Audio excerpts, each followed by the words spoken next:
Let's go straight across to Ashwath Narayan, the Karnataka Deputy Chief Minister first. Mr. Narayan, are you going ahead with the banning of the SDPI? Are you sure you have enough evidence now after this incident in the heart of Bengaluru? Is the Karnataka government ready to ban this organization?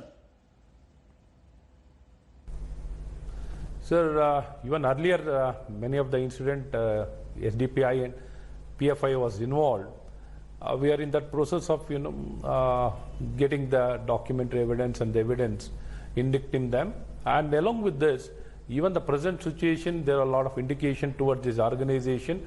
The investigation is going on, and we need to look forward to this investigation to get over. Then we can come out with the facts and figures very clearly. Until then, I can't, make a statement before. But, Mr. Ashwath Narayan, the fact is in February this year, the Law Minister of Karnataka said that the government was looking to ban the SDPI. The police was looking at evidence. We are now in August. It appears that the Karnataka government, no Karnataka government, whether Congress or BJP, really wants to take a strong stand against this Islamic outfit. To be very frank and clear, we have taken very clear-cut stand against this particular organization. Since time and again, they've been known to go for the targeted killing, initiating communal violence, and all kind of activities they've been involved. As you rightly pointed out, we are in that process of, in a very systematic manner, we are trying to address this issue, and will shortly, we'll be ensuring.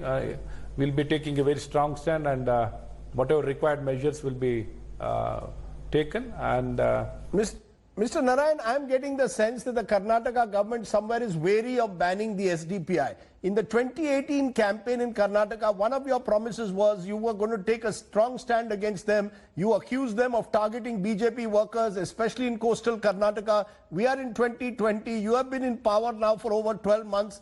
No action has been taken. Now you've got this violence, and you're saying that, we are still looking at whether we should ban the SDPI. You know very well, sir, in this law of the land and the system, there's a process which we need to adapt, and in the due process, we need to make the proper approach. Otherwise, they tend to get away with all these things also. We are in that process of, ensuring that these people are involved time and again in many of the incidents which goes against the harmony of the state of Karnataka, and even with regard to the taking law into the hand, and they've been into all kind of activities. Definitely our party and our government, we are very clear about SDPI and PFI and many other organizations which they have got involved in all this kind of anti-social activities and jihadi activities.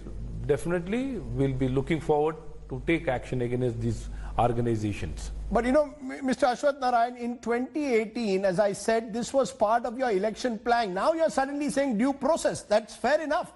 But you didn't say that during your election campaign. Then you said one of the first things that the Yediyurappa government will do if it comes to power will be to ban organizations like the SDPI.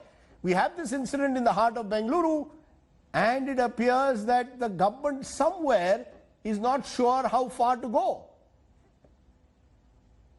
2018, in past 1 year only, our government has been formed, and we are working continuously. We had many challenges, many issues, floods, drought, COVID, many issues, but doesn't mean we are ignoring these main issues. And definitely we are focusing and we are working in this direction. And it's a matter of time. So a matter of time. Definitely we'll take action and ensure this kind of organization doesn't exist in the state of Karnataka. I must ask you this. Are you going to make the rioters pay for damage like the Yogi Adityanath government is doing in Uttar Pradesh? Is that what the model that you are now going to follow? That all the public property that may have been damaged, that the rioters will have to pay for it? Yes, we are in the same line, and we want to ensure the people whoever damages the public property or private property, they need to pay for it. Whoever is damaged and who is responsible, and the organization or the people responsible for this, they need to pay money and pay the damages. So you are telling me, Ashwath Narayan, that Karnataka will follow the Uttar Pradesh Yogi model in asking rioters to pay for the damage they cause. Am I correct?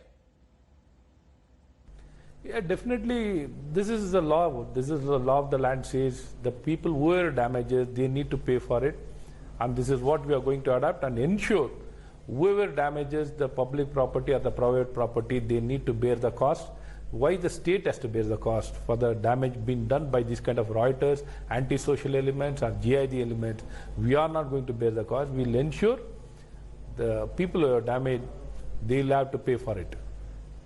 Ashwath Narayan, Deputy Chief Minister of Karnataka, I appreciate your joining us. Hi everyone, Preeti Chaudhary here. Hope you like this video. For latest news and analysis, like and subscribe to the India Today YouTube channel. And don't forget to press the bell icon to stay updated. Thank you for watching.